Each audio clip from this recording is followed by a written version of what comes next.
There's going to be a lot of debate about a lot of things from Money in the Bank. But the one thing I know plenty of people are agreeing on is that regardless of booking decisions or any outcomes of any matches, the matches themselves were fire. Most of the issues I'm seeing from people online are usually about the actual results of matches or specific booking decisions. I want to talk about Money in the Bank, and I want to talk about it with you guys. So I'm going to take a look at some of the things you guys are saying about Money in the Bank and use that as an opportunity to talk about what I thought.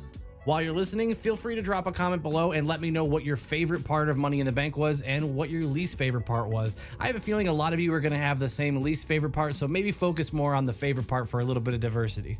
Logan says, the ref messed up the whole world heavyweight title match. The ref should have just counted to 3 instead of botching the whole thing, having the crowd dead for what was going to unfold. Seth should be champion. I put this one first because I am absolutely sure that this is the most talked about portion of the show, so I would rather just get my feelings on it and get your feelings on it out of the way quickly. But don't worry, a handful of you brought this up and we'll talk about different aspects of it as we go. First of all, responding to this specifically, this was not the ref's fault. As far as I can tell, I'm not even gonna say that I know the answer because I don't, but all of the evidence suggests, and what it seems like a lot of people are agreeing on, is that this was a backstage production issue. If you go back and watch the actual moment, it's very clear that the ref knew to stop at 2.9. Damian Priest was not told to kick out, and Seth and everybody else was expecting Drew's music to hit right before the hand went down.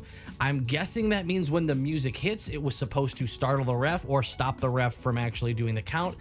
I don't know exactly how that was supposed to go. In that regard, I agree. The music turning on technically shouldn't stop the count, but I would be forgiving of that if the music had kicked in on time. One of the things that points directly to that it was a production issue is you can see that after the missed 3 count, you can see the lights go on in the arena as if it was going to be for an entrance. So whoever was in control of the floodlights and the actual arena lights hit their cue. If anything, they did it slightly late, probably thought they were waiting for the music, but then they decided they weren't going to be the one to screw up, and the music unfortunately kicked in what was clearly way too late. If you go back and watch it, also take a look at Damian's eyes.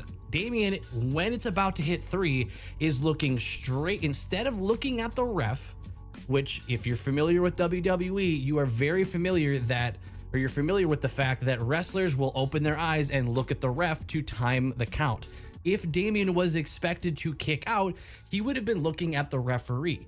He was looking down the ramp. That was going to be where the next cue was. And if you continue to watch once it's been missed, you can see Damian turn and say something to Seth. I tried really hard. I could not tell what exactly he said, but it was probably some idea to improvise, telling Seth to complain to the ref while they figure out what's going on backstage. We're going to talk more on this whole situation, but this specific tweet was mentioning the ref was at fault and how the botch seemed to happen. And I feel like we've addressed it at this point. Tyler says, women's Money in the Bank absolutely carried the show, and Jacob Fatu is an absolute monster. What a beast he is. Yeah, the women's match was actually extremely entertaining, and I think it was probably the match of the night. I was pretty close. I think while I was watching the main event, I was thinking it was kind of close. I think the main event, the 3v3, and the women's match was pretty close for me. I think those were my top 2 favorites. But yeah, the women's Money in the Bank hit so many interesting spots. It was really exciting, and I actually was kind of concerned, not really sure who was going to win it. I feel like they did a pretty good job of selling that Chelsea Green was actually going to end up winning it. I think that match gave everybody who was in it a chance to shine. Even Zoe Stark, who I know for some reason a lot of people I saw were just on Twitter were just anti-Zoe, which I just don't get, but she looked good in it. Yeah, she missed a spot, but who knows if she missed a spot or who she was aiming for was out of place. I don't know. Nobody's perfect. And to be honest, I just hope she's okay. It looked like she hit her head on the ladder, and that's nothing to mess with, so I do hope she's okay. As for Jacob Fatu, you guys told me that I was gonna like him, and you were wrong. I freaking love him. Jacob Fatu is sick. That dude is a monster. One of my all-time favorite moments from that whole PLE that just made, it was an unexpected moment of hitting me with some cool feels, was when Randy Orton hit him with the vintage Orton, and then Randy turns away thinking, okay, this is where I hit my my RKO. And when he turns around, Jacob Fatu is standing right there. And when Randy's on the ground and looks up at him, it was a clear moment of, okay, this guy is not like the others. Spencer says, overall solid show. I'm a bit conflicted on Sami Zayn retaining his championship, and the main event was really underwhelming. It should have had a stipulation in my opinion. But I enjoyed both of the ladder matches and I'm excited on how intense the Drew versus Punk feud will become. I agree it was an overall solid show. I thought it was a pretty great show, to be honest. I was very entertained. The main thing I want to address in this particular message is I do kind of agree with you. The only thing that I really feel like I had a major issue with, I won't even say I had a major issue with, just for me, it's more of a, I really didn't expect it and I was kind of hoping it would go the other way. I really thought this was going to be a moment where Bron Breakker got his title. I know it really is early for him, but he feels like he kind of deserves it. He's been built in such a monstrous way that I really thought that it would have been perfect for him. I did see some people that thought it was kind of unbelievable that Sami would win this, and I just don't agree with that. While I did want Bron Breakker to win, we did see Sami win a very similar kind of underdog style match. I know he's the champion, but everybody was betting against him and everybody thought Bron Breakker was going to beat him, so that makes him the underdog in my eyes. But we just saw this against Gunther, where he was getting beat down by someone who was probably superior than him in a lot of different ways, but he finds a way to overcome it. That doesn't mean I love that ending. I was rooting for Bron there, but overall, I think you are going to get to see more Sami Zayn versus Bron Breakker, mostly because that ending didn't really feel that conclusive. While it was technically a clean victory, it just didn't really even feel like Bron was beat that badly, to the point where I would be shocked if Bron Breakker didn't push for a rematch or something. But yeah, the fact that he lost cleanly, that's going to be tough for him to justify it. So I don't know, maybe he's gonna have to go beat someone's ass in a number one contenders match leading up to SummerSlam. I don't know. Gene says, while I'm very sad AJ Lee did not appear, some of those spots were mind-blowing and it was a great watch. The John Cena retirement, man, I cried like a baby. The man was my childhood. As for the AJ Lee thing, I just don't really have much to say on it. I was kind of just going off what everyone around me has been telling me. If you don't know, if this is your first time here, or if you're new to the channel, I am new to watching WWE. I've been watching since WrestleMania 39, so a little over a year now. So a name like AJ Lee doesn't hit for me the same way it hits for a lot of you guys, so I wasn't really sure why everybody was expecting it, other than Drew having the bracelet. But on that same token, that's also why I don't feel exactly what you're feeling with John Cena, but I definitely empathize. I'm a big sports fan. I've grown up a sports fan. I know what it's like to have your childhood idol just retire in front of you. I will say I am very jealous that if he's a childhood idol, like it seems like you're describing, I'm happy for you that you get to have a nice notice ahead of time that you are going to get a year out of John Cena. So if you didn't catch it, John Cena is going to be wrestling all throughout 2025. He says temporarily or tentatively, he's got about 30 to 40 matches or 30 to 40 TV appearances, probably. That makes more sense, throughout the year of 2025. So you're going to get some opportunities to see him on TV or maybe in person. So, check dates in 2025. The whole give each match time to cook approach to shows doesn't work anymore. If they insist on running their pay-per-views at 3 hours each show, they need to cut down the amount of ads and filler. 85 minutes of wrestling in one match over 20 minutes is a joke. I don't know what to tell you, man. I didn't really even feel like there was that much filler. It was like a 3-hour show, and I feel like we got 5 matches that were, for the most part, pretty good length. I only really think the men's ladder match was a little bit shorter. I mean, what was filler? There was only one really thing that was like a promo. I guess 2 technically. There was a very brief moment where Damian told the Judgment Day to stay out of his match. And then there was the John Cena retirement announcement, which feels kind of significant. It sounds like you would have enjoyed like 3 or 4 more matches just thrown in there, which would have probably also shortened the matches you already got. So I don't really know what to tell you. I feel like these matches, regardless of whether or not you agree with the booking decisions at the end or the cash in or anything like that, these were really entertaining matches for me. I don't know what to tell you. I'm sorry you didn't enjoy it. Mike says, fun show, some odd booking decisions here and there, but honestly, I see a lot of them paying off big time at SummerSlam and maybe even Punk versus Drew at Bad Blood in Hell in a Cell. I'm glad you said this because I didn't even click for me that they just announced Bad Blood. Yes, this Punk versus Drew feud after this cash-in, after the attack during the cash-in, CM Punk ruining the cash-in, yeah, this has more than SummerSlam written on it. I think between now and SummerSlam, you've built up a Punk, Drew, and Seth Rollins potential triple threat, which would be an absolute banger both in the ring and out. Are you kidding me? Drew, Punk, and Seth cutting promos at each other. I could just imagine the 3 of them standing in the ring again and just going at it for like 30 minutes, and I feel like that 30 minutes would fly by. The last guy would hate it, but I would love it. And then if that broke off into something that lasts till, I don't know exactly what month Bad Blood is supposed to be in, but yeah, I mean, so far, especially with what Punk has done to Drew in the recent months, yeah, I mean, yeah, I know Drew's also retaliated, but yeah, you could absolutely justify that this could end at a Hell in a Cell match. I don't know if a title will be involved with by then. If it's further down the road, then maybe, but it's not going to need one. This is going to be a bloody end. Speaking of the cash-in, Dexter Morgan says McIntyre cashing in was a very questionable decision. Even if he did win, it would have been Gunther versus McIntyre at SummerSlam, throwing away McIntyre versus Punk. I mean, if anything, the thought that you have kind of just justifies him losing the cash-in even more and building up that Punk feud. I know a lot of people have said, and I've seen it in the comments on this, that it didn't need that, but I don't see why it wouldn't. I feel like at this point, while it didn't need it, I think it did take it to this extra level that justifies a Hell in a Cell match. For me specifically, if you're talking about a Hell in a Cell match or anything with these super extreme stipulations, if we're gonna try to take it to that level, I feel like it needs to be these extreme circumstances where it would be believable that Drew McIntyre would reach an unhinged level. But I completely sympathize with everybody who's not happy with this cash-in. I completely agree that between the two options, it probably would have been more interesting long-term if Jey Uso was your winner. He wouldn't have been funneled into a pre-selected feud like this Drew and Punk situation already was, and it wouldn't have messed up anything that's already currently in the works. Now, the reality is if Jey would have won, he's probably holding on to that for some time because the titles that are available just aren't really available to him right now, even if he is main event Jey Uso. Jey Uso's not beating Cody with that title. It would have to move to someone else before I would even want to see Jey cash in on him anyway.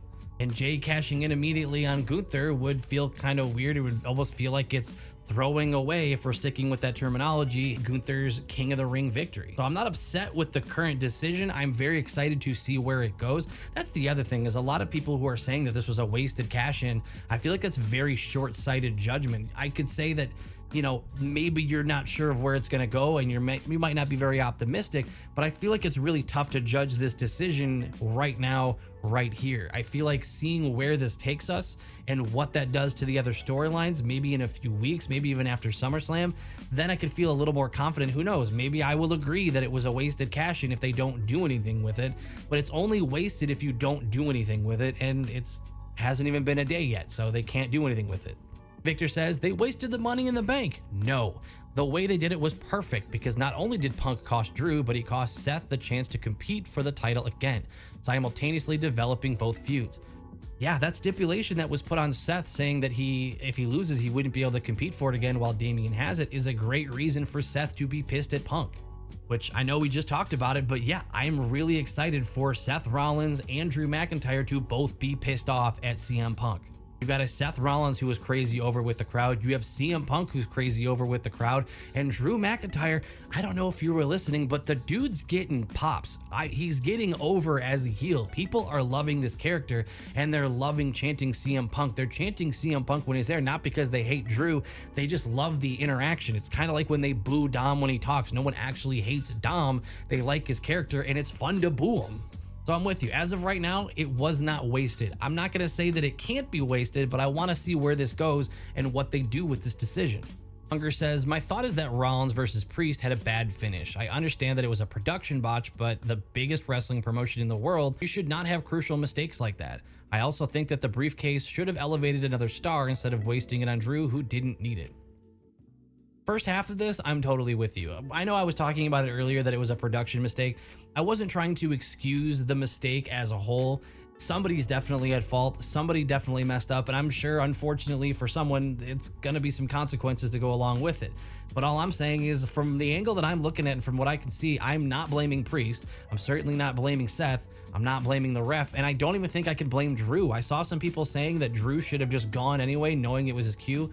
No, Drew's cue is his theme. I don't think everybody should be making rogue decisions and saying, no, I should just go. Drew's job is clearly to wait for the music. The music is waiting for a ref to get to 2, and then the ref is banking that when he stops at 2.9, that music will have already hit about a half a second earlier.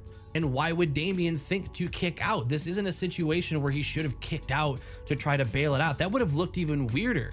At least we know it's a production issue. If Damian would have kicked out 2 or 3 seconds late to try to save that botch, we would all be yelling at the wrong person. And I guarantee you everybody would be blaming Damian, saying he forgot to kick out. But you go on to say that the briefcase should have elevated another star instead of wasting it on Drew, who didn't need it. My opinion on this is a little bit different than a lot of people, and I've been saying this since before this happened. You can chalk this up to me being new, that's fine, you don't have to agree with me, but I look at the Money in the Bank briefcase a little bit differently than some of the people that I have seen also in this space. I don't see the Money in the Bank case as something that needs to elevate someone. I think it can along the way, but I don't think that's its primary goal. I think the case is best used in anything that serves a story. If it pushes a story along, that's great. That should be the ultimate goal. If it also elevates someone along the way, I feel like that's a bonus. The moment to me that you look at the briefcase as something that is specifically there to elevate a wrestler and the rest is an afterthought is the moment that the Money in the Bank briefcase starts to feel like a crutch for me. And I don't like the feeling of the briefcase being a crutch that is just helping someone who can't get themselves over any other way. I understand that's not how everybody looks at it, but that's kind of the way I look at the case. Rooster of Doom says, I wish the sound guy luck in his future endeavors. Yeah, sucks to be that guy. Joshua Chopkins says solo pinning Cody was the right move to establish him as the self-proclaimed tribal chief, setting up their match presumably at SummerSlam.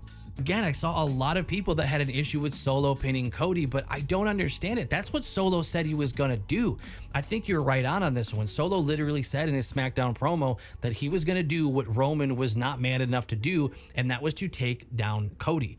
This finishing that way was perfect. Not only do I feel like the Bloodline did need to win this match to have them still be taken seriously going forward, fact of the matter is Solo pinning Cody is exactly what he needed to give him that little bit of credibility going forward to try to get a Solo versus Cody match. Assumably for the title. Could it be for SummerSlam? Yeah, I think so, probably. And I hope so. I'm gonna be there. By the way, if you're this far in the video, I do have a Patreon. I would love it if you checked it out. There's free content there and paid content, so you're welcome to check out the free stuff, and then you can decide later if the paid stuff is for you. Bree says, such a waste of a cash-in. Punk could have messed with Drew when he was reaching for the briefcase. It's practically the same thing. The briefcase would have helped elevate the other guys in the match. I already addressed most of this, but I specifically put this one in there because of the idea that CM Punk could have messed with Drew while he was reaching for the briefcase. And with that, I agree with you. I think that could have been an alternate way to also elevate CM Punk and Drew's feud without having to waste the briefcase like a lot of you guys are saying. And while I stand by what I said, I'm not willing to call it a waste until we see exactly what the repercussions are of this. But I can see why it would be more appealing to just have him screw him over in the ladder match and then maybe give it to someone like Jay or whoever else that you think was more needing or needed more help. Wrestling Fan says women's signature matches of this year have all been better than the men's. The Royal Rumble, Elimination Chamber, and Money in the Bank. Not even close to wrong here. You are spot on, and you actually missed one. If you look, the other one was Survivor Series at War Games. The women's War Games one was significantly better, in my opinion, than the men's one. So yeah, the women as a collective in these group matches have been killing it. So I will use this as an excuse to say, give these women more titles to fight over. I thought about Cena retiring. Like you, I'm a new WWE fan, and I got into it about a half a year ago. But growing up, I knew Cena for him being a person larger than wrestling. A genuinely great guy, and seeing his retirement put me into an interesting state of shock, sadness, but optimism. I can't wait to see what the WWE has in store for John Cena's final run.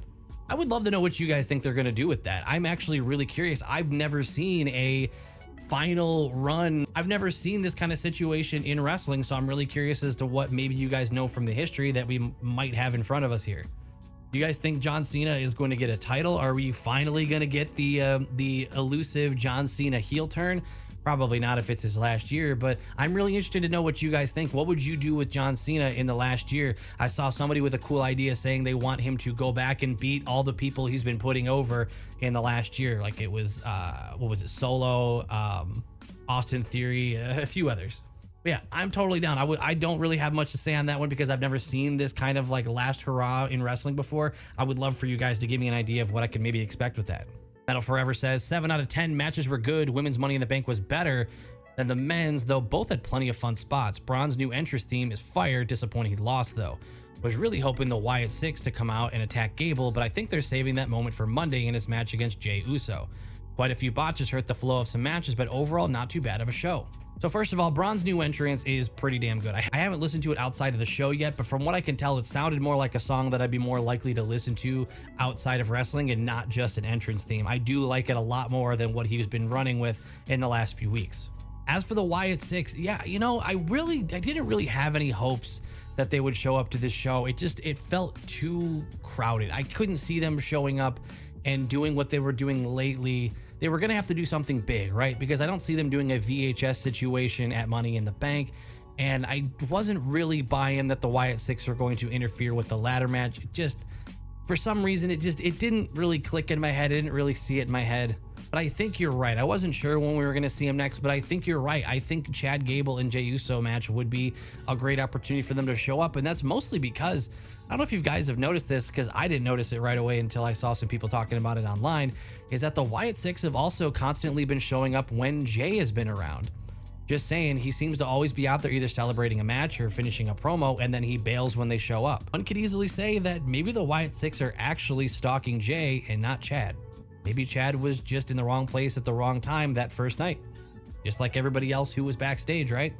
Paul says, it was great for a segue PLE. I'm not gonna lie, when I first read this, I kind of read it a little bit negative, and I don't know if you meant it in a negative or positive way, but like, I don't know if it was supposed to be sarcastic or anything, but I honestly think it's kind of spot on. I really feel like it was a perfect bridge between the last few weeks, the last month or two, taking us into what is supposed to be one of the bigger PLEs of the entire year. I think this did set up a lot of opportunities to send us into some really exciting feuds for SummerSlam. So whether you meant it or not, I completely agree. I think it was a pretty great segue. Shadow says the 6-man match being the final match screamed for Randy heel turn or Roman or Jimmy return. It was still decent, but fell flat. So while I disagree that it fell flat, and I really did enjoy that match for a lot of reasons that I'll get to, I can kind of see where you're coming from on the Randy heel turn. I don't see it on Roman or Jimmy. I don't think this needed Roman or Jimmy to come back, and the reason for that is there was no stakes in this match. Why would Jimmy or Roman feel the need to come back to that match other than pride? Nothing was at stake. Solo, it's not like Solo was fighting for the Ulufala or doing a big presentation that night. It wasn't for a title or anything. It was just a match between the Bloodline and a bunch of guys that Roman and Jimmy really still don't like. So, you know, as much as it was fun to think, what if Roman comes back? Reality is, why would he for that? There wasn't really anything prompting him to come back for that specific thing. I understand the Paul Heyman thing just happened, but that doesn't necessarily mean that's why Roman would need to come back right now. A Randy heel turn, however, I don't know if you caught it, but during that match, fairly early in the match, there was a little bit of his indication of frustration working with Cody and Kevin. Forgive me for forgetting, I believe it was Kevin, maybe Cody going to tag early, but when Randy wasn't selected to be tagged in first, there was a brief moment of frustration to me that it looked like on Randy's face, almost like, why wouldn't you tag me in? So there is a little bit of seed planting, which means it's probably not right around the corner, but it's definitely coming. Monkey says the best part was the women's match because they looked like they might seriously injure themselves in the ring. Bloodline match didn't live up to the hype, the rest was fine. Alright, I don't know if I'm going to measure the women's match by how much it looks like they almost actually hurt themselves, but I'm with you, it was a fantastic match. And this is where I'm going to take the moment to give my opinion on the Bloodline's look and how they did in that 3v3. Now, I don't think this moved the needle on Cody, Kevin, or Randy in any way, shape, or form. I see them pretty much the same way I did before the match started. But when it comes to the Bloodline, that was the most I had seen them and actually believed that this looks like a cohesive, scary unit. It was the best that I had seen Solo ever, but I didn't even think he looked the best. That was such a fun way for me to be truly introduced to Jacob Fatu. That dude is an absolute monster, and he just put on an absolute show. And I'm also really excited for Tama Tonga. I think Jacob Fatu was definitely the standout, but Tama Tonga looked like that quick, fidgety, like kind of scrappy guy. I think he pulled it off perfectly. Jacob Fatu plays it like an absolute menace, and Solo, I think, did really well. I didn't think he was the standout or anything like that, but the three of them combined did feel like a cohesive, scary unit, and I think that was the goal here. And to finish it off with a pin against Cody, I feel like the overall goal was to make the Bloodline look like an actual threat, and I think that's exactly what they did. So if nothing else, it was par. The broadcast basically telling everyone Drew was going to cash in that night was extremely stupid and completely ruined the actual moment. Really? That's what ruined the moment. Nothing else in that cash in was what ruined the moment. The broadcast telling everybody that Drew is going to cash in. That doesn't even make any sense. I'm just saying Drew said he was going to do that like a few days ago or a week ago, whatever it was. He said, I'm going to win the Money in the Bank briefcase and I am going to leave the heavyweight champion. Drew told you he was going to do it. Drew told everybody, and that's why the broadcast booth was acknowledging it. And that's why Seth and Damian kept looking at the entrance ramp, because Drew said he was going to do it. He didn't tease it. He said, this is what I'm going to do. Watch your back. So I don't know what to tell you here. Maybe you missed that. Maybe you only watched the PLEs. If so, that's totally fair. But yeah, Drew said this was going to happen. The broadcast booth didn't break any news to anyone or spoil anything. Hell, Drew even tweeted during the show after he won Money in the Bank saying, remember what I said. I don't expect you to track his Twitter, but I'm just saying they were not hiding this, and Drew was definitely broadcasting it. Rollins says the ending of the Bloodline and Team RKO match could have been done so much better. For example, bringing back Jimmy or maybe even The Rock, or at least a new ref. I know we just kind of answered this, but now I just want to bring it up as an opportunity. Tell me, what am I missing? Why exactly would Jimmy, Roman, or especially The Rock, what would they be showing up to defend there? Am I missing something? Is this purely because of the Paul Heyman thing? Because the Paul Heyman thing can be addressed at any major moment, but why this match would Jimmy or Roman or The Rock feel the need to interfere? Again, there's nothing at stake here. There's not a title. There's not a tribal chief thing. It's just a match. So as much as it would have been cool, I don't understand the frustration or expectation that they should have been there, because I just don't see the motivation for their character to want to be there. Sergio says, I understand that everyone is upset, myself included, that the Money in the Bank was wasted and now we won't have it back for another year. But in a way, it's probably for the best, because if anyone else had won it, there is no way they would beat Gunther or Cody. So I said this earlier, and I'll say this part again. I do agree that I don't think if Gunther would have won, or if he does win at SummerSlam, I don't think he's going to be losing it very quickly. And I definitely don't believe anybody in that ladder match was going to beat Cody for the title, cash in or not. But the part I really want to address in this message is the part where you say that it's wasted and you won't have it back for another year. This is speculation. If I'm wrong, I'm wrong. But it sounds like, from a lot of people I've been hearing from, it almost sounds like there's this heavy dependency on the Money in the Bank briefcase to be a major part of the year.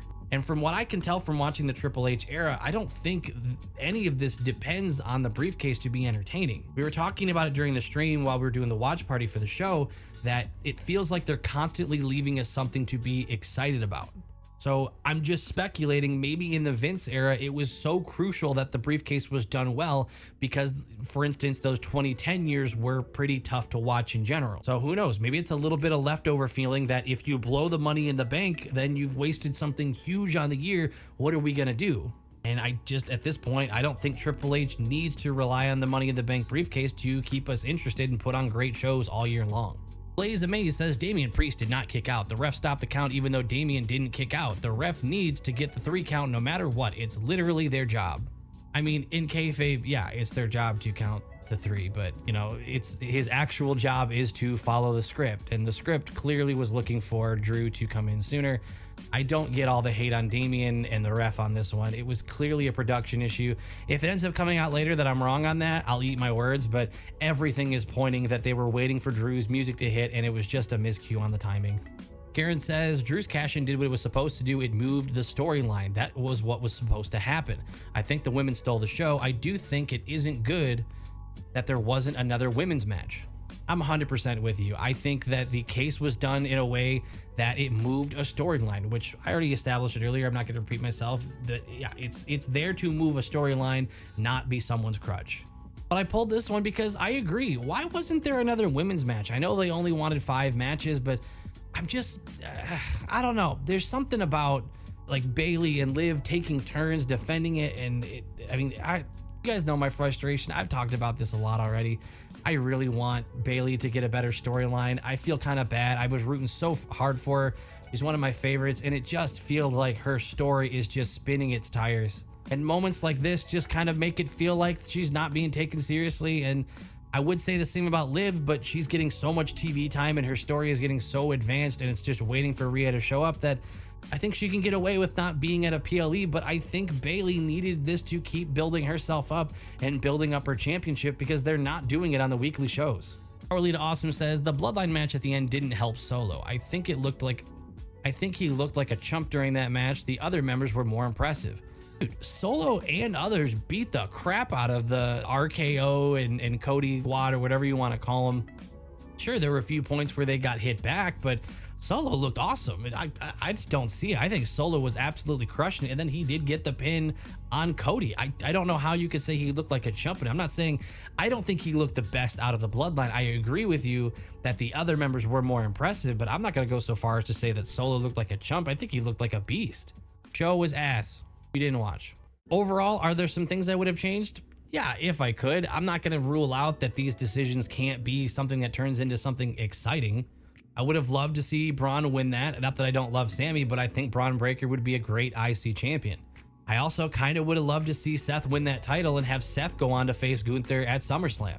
I also kind of would have liked seeing Jay win the Money in the Bank. I think it would have been exciting, although I think he would have had to hold on to that case for a very long time, which you could almost argue is worse. I feel like if once you have the Money in the Bank briefcase, you're not getting a title shot until you cash in, and I don't really see a really clear window where he would have cashed in sooner.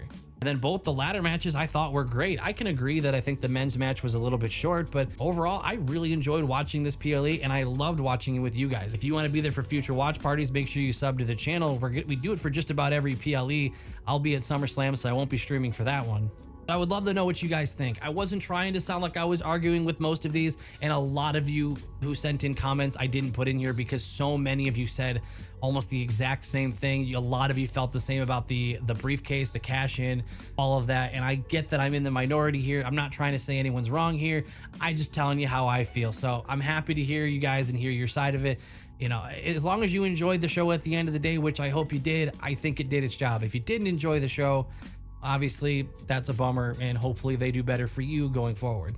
Thank you so much for watching. I know this was kind of a long one, but I really do appreciate you guys being so generous with your time and your comments and the interaction. Thank you so much to the patrons that are flying up the screen. I will see you guys in the next one.